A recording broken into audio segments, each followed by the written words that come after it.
আয়ারল্যান্ডের সাথে জিততেই বাংলাদেশের জান বের হয়ে যাচ্ছে। আয়ারল্যান্ড প্রথম ম্যাচে দাপটে জেতার পর দ্বিতীয় ম্যাচেও বাংলাদেশকে ফেলে দিয়েছিল চাপে। লিটন দাসের 50-র পর ম্যাচটা সহজেই মনে হচ্ছিল, কিন্তু হঠাৎ করেই শুরু হয় পুরনো নাটক।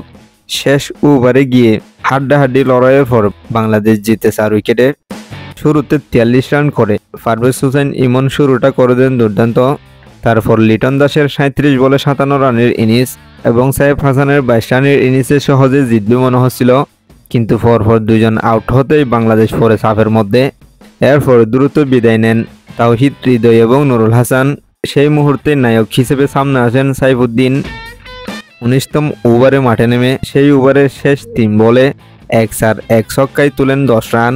শেষ ওভারের দরকার ছিল মাত্র 3 রান। মেহেদী হাসান বাউন্ডারি মেরে বাংলাদেশকে এনে দেন জয়। সাইফুদ্দিনের আজকের ছোট্ট কেমিওটা দুর্দান্তই ছিল বলতে হবে। মাত্র 7 বলে করেন 17 রান। আয়ারল্যান্ড এই ম্যাচও টস জিতে ব্যাটিংয়ে নেমে শুরু করেছিল তাণ্ডব।